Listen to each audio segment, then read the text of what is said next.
Hello, my name is Neil Sikka. I'm the founder of A1LOGIC, and I'm here to present to you today how we used the Zen hypervisor to implement hypervisor-enforced data loss prevention. So an outline of what I'm going to talk about. First, I'll talk about what the problem was that we are trying to solve and the goals in our implementation's design, followed by a technical overview of the different subsystems in the implementation.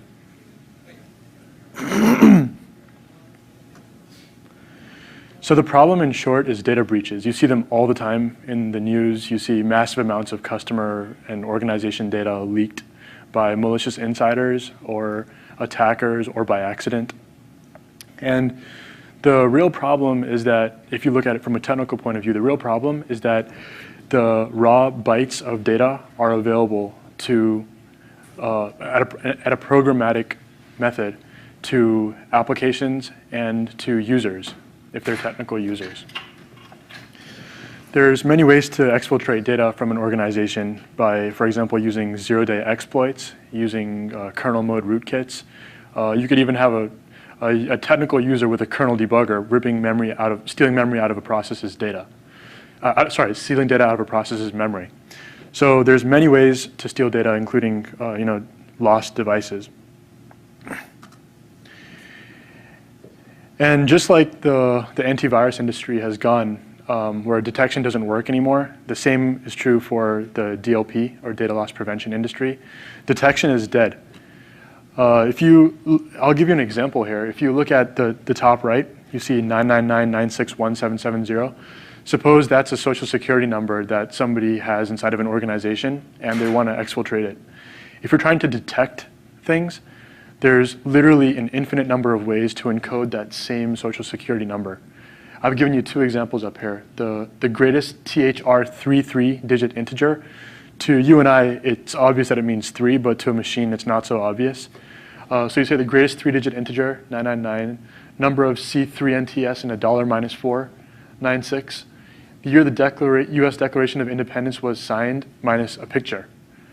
So that's another example of one of the infinite number of ways that you can encode the same data to exfiltrate out of an organization.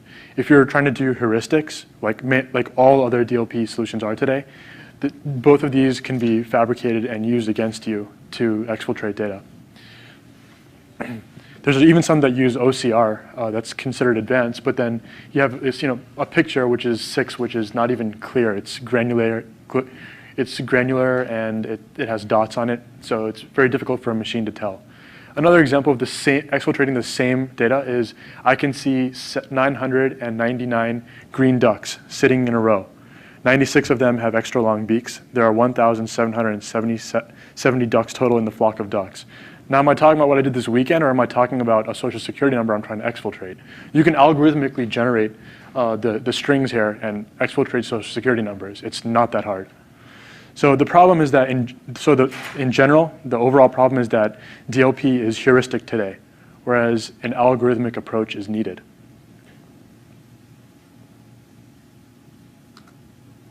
So the goals for our design were multiple. First of all, we want to protect data under the assumption of compromised users, devices, and networks. So that means that Edward Snowden is inside of your network right now with a kernel debugger or a USB drive trying to steal things. All of your devices have kernel mode malware, for example, and your traffic is being sniffed by outsiders. If you look at some of the recent revelations, it was found that people are actually attacking routers and switches and trying to exfiltrate data from an organization. Second goal is that we want it to be algorithmic rather than heuristic. We want it to be transparent to legacy applications and to users, because both of them should not know that this implementation will be running underneath them. Users don't want to learn stuff, and legacy applications cannot change or be made aware of what we're doing here. This allows us to be agnostic to both the user experience and to the legacy applications. Finally, we want to use high-strength approaches, such as hardware enforcement for the segregation of data, and high-strength cryptography. So the solution is hypervisor-enforced data loss prevention. It's a look but don't touch scenario in that the user can see the graphical output of the parsed bytes in memory, but cannot touch the bytes themselves. And they can modify the parsed output, but they cannot, again, touch the bytes. Basically, we have a container, a virtual machine container, in which we run an application. And any data inside of that application that the application operates on obviously has to be unencrypted for it to be unmodified, for the application to be unmodified. And we encrypt data before it is written out of the virtual machine container. And we decrypt it after it's read into the virtual machine container. Additionally, what we're doing is able to lock down data per user, per device. And I will go into that in more detail. And we aim to be a software-only solution. OK, so here it is. Here's the architecture of what we're doing and our virtual machine layout. As you can see on the bottom, you have all the hardware devices there. You have a type 1 hypervisor, such as Zen, running on top of that. And you have many virtual machines or domains. Domain 0, you have trusted and untrusted domains in the middle there. And you have a display domain, which is similar to OpenXT's UI VM. And you have a data store on the top left, which is basically accessible to both the trusted and untrusted domain.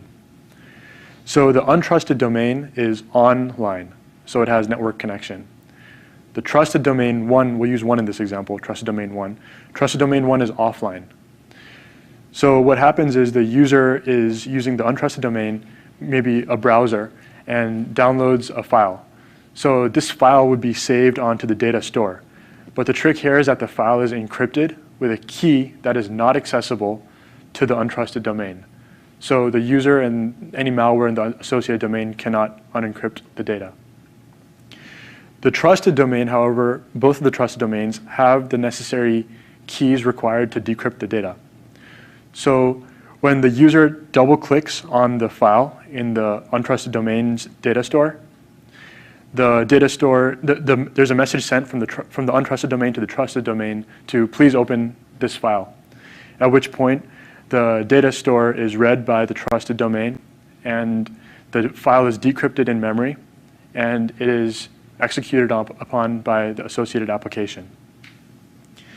And all the while, throughout this whole process, any graphical output from any of the domains is forwarded to the display domain. This is similar to seamless mode in VirtualBox, or there's other implementations of similar things. And we have VTPMs connected to the trusted domains. And these VTPMs can protect sensitive data and can only unlock them for the trusted domains. So the environment in which we built this implementation was Windows 7 64-bit untrusted domain, trusted domain, and Zen 4.4.0, and paravirtual drivers in the untrusted and trusted domain, and 64-bit Linux kernel 3.19.1 running in DOM0. So the first subsystem is the messaging subsystem. Because the trusted domain is offline and the network stack is a very big attack surface, as has been seen multiple times in the near past in the security industry, we have the trusted domain offline, and all the communications go through Zen Store. We also pass configuration and small messages through Zen Store. Large amounts of data are passed through grant pages and event channels, such as with many of the drivers that are available for Zen. We have two protocols that we implement over the messaging subsystem. One is the seamless protocol, and one is the Shunt protocol, which I will cover both of in more detail. So the graphics subsystem, as I mentioned, is similar to VirtualBox's seamless mode. And we have a protocol with two endpoints. One endpoint would be the QEMU model of the trusted domain. The other endpoint would be the user mode, an application we call seamless.exe in the display domain.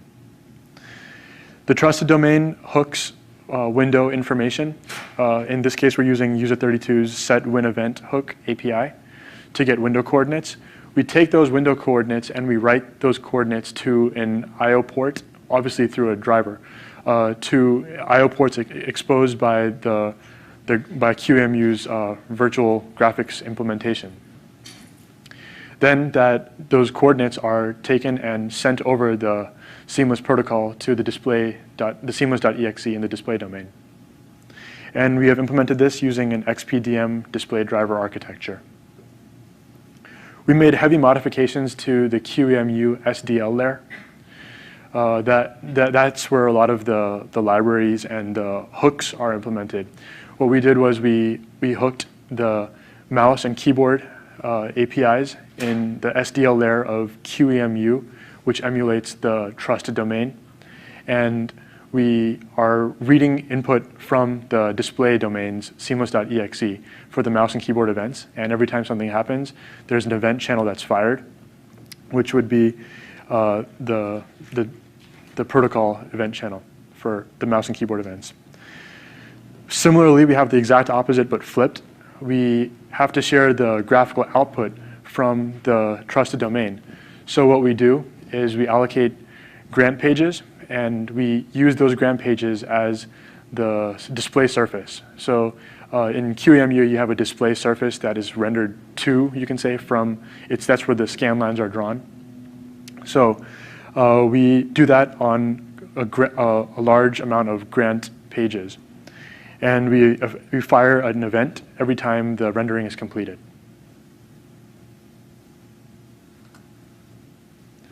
And we have, as I mentioned, a seamless.exe application running in the display domain. And it captures the keyboard and mouse events from the seamless.exe application, and it passes it to the backend, which is the SDL layer of the QEMU of the trusted domain. And also the windows, we clip images of the display surface at the coordinates specified by what we captured in the trusted domain. Now, we had a similar problem to what OpenXT had. I think in a previous talk they were talking about it. How do you share many grant references? In this case, you have a 3 megabyte display surface, and you want to share 3 megabytes worth of grant references. How do you do that? XenStore only supports strings, and trying to write that many numbers would not work. So we wrote some custom grammars, LALR grammars, to parse the grant references and then generate smaller strings that we can store into XenStore, and then do the opposite on the receiving side. So here's the last 2 slides explained in a graphical format. So you can see we have a display domain, which runs a seamless.exe application, and we have multiple domains, trusted and untrusted, that provide input and take output from the seamless.exe application. So let's take this trusted domain example. You see that there's a keyboard and mouse event channel every time there is some data ready on the seamless protocol grant pages from the display domain, and that's the pages that contain the user's keyboard and mouse information. And we have we have another event channel for every time the display domain is ready to read, or should be notified to read from the display surface. So every time the rendering is completed, SDL sets the event channel, and the display domain now has a surface that it can read. And this is symmetrical for the untrusted domain. So you can probably get the sense that now in the display domain we have an amalgamation of the windows from multiple other virtual machines. Now I'm going to cover the storage subsystem. This is the data store that you saw that is shared between the trusted and untrusted domain. So we needed to share data and files, possibly big files, back and forth, but we don't. The conventional way of doing that is using SMB or some network protocol, but the problem is that we don't have, and we don't want to have, any network stack in the trusted domain. So what we did is we were looking around for file systems that we could use. There's Oracle's OCFS for Windows, but that requires many complex configurations, and IBM's GPFS, but we did not want to live with those limitations. So instead, we had a virtual disk formatted with NTFS that we shunt back and forth between the trusted and untrusted domains. The shunt disk is mutually exclusively mounted to either the trusted domain or the untrusted domain, and it's always mounted to one of the two. And we wrote a file system mini filter that will automatically encrypt any writes coming out of the trusted domain and automatically decrypt any reads coming into the trusted domain. And then we also built a shunt protocol for communicating messages back and forth between the trusted and untrusted domains. And that shunt protocol, this, is one of the ones that we have implemented over XenStore. So there's three basic commands. One is open, where a user double clicks on a file, and the untrusted domain tells the trusted domain, hey, please open this file. Once the shunt has been shunted over to the trusted domain. There is the detach command, which is initiated from inside the DOM-U, that basically tells DOM0 that, okay, we have unmounted and gracefully unmounted the virtual disk, and now please rip it out using an Excel block detach-like API. Then there is the application exit, which basically says from the trusted domain that the application that is executing on this sensitive data has quit, and now we can shunt the shunt disk back to the untrusted domain. And the endpoints of this protocol are one in the trusted domain, one in the untrusted domain. And here is a diagram of that. So you can see the trusted domain and untrusted domain share a virtual disk that is managed by domain 0. And the XenStore database is also managed by domain 0. And that is the communication medium over which the trusted and untrusted domains communicate. All of their communications, in this case, though, we're talking about the shunt protocol.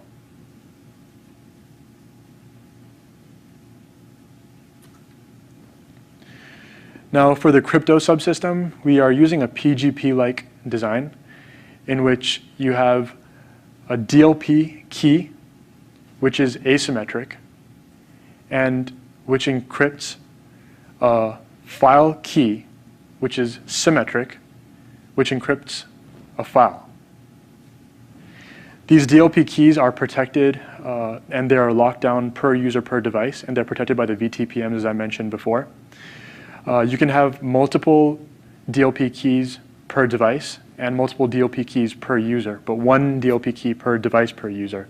So for example, if Alice wants to send a file to Bob, Alice could send it to Bob's desktop, not his laptop. And only Bob can open it only on his desktop.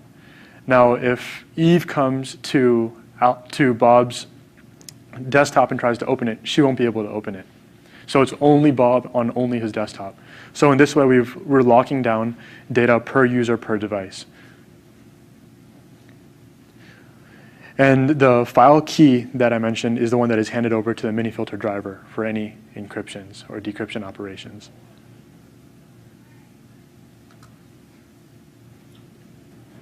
Yeah. Yeah. How does so PGP, you've got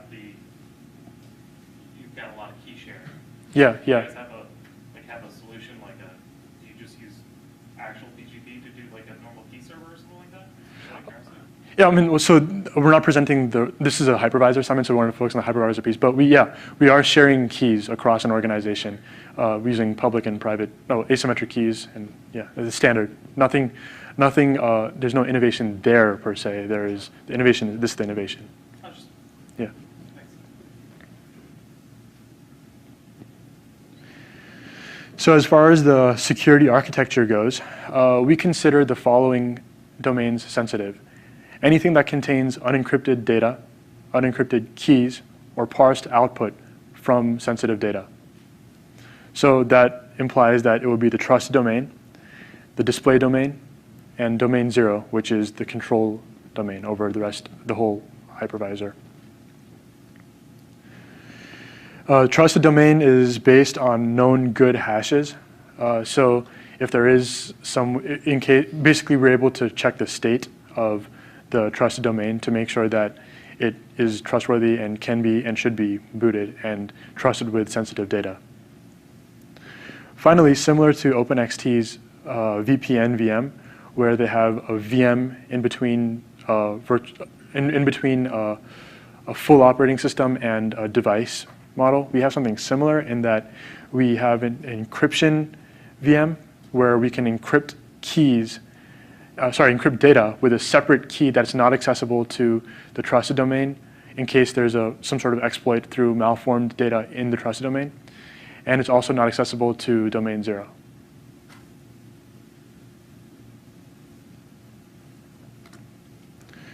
So that's all I had today. Thank you for your attention. Any questions? Do you have a demo? Oh, you asked that earlier. So yeah, we had 25 minutes. So but actually, if you want to, you have my information. We can set up something. Okay, cool. Mm-hmm. You talk about the virtual disk that's shunted between a trusted domain and an untrusted domain. At a time, it can be associated only with one domain or another domain. Yeah, it's mutually exclusive. It's mutually exclusive. So doesn't it necessitate some kind of synchronization Yeah. to access that disk? Or is that problem addressed? Yeah, that's the protocol. That's the Shunt protocol. Okay. So basically, trusted domain would say, I'm ready for it to be ripped out. And then that gets passed to domain 0, which does the ripping out. And automatically, because domain 0 knows that it has to be in one of the two VMs, and it's not in this one. Therefore, it must be this one. So automatically shunts it back and forth. That's the problem. Both of the VMs wants to access that disk. Then, that So yeah, we have a state machine implemented to model this protocol. So that's not a valid state to be in. You should never get to that state.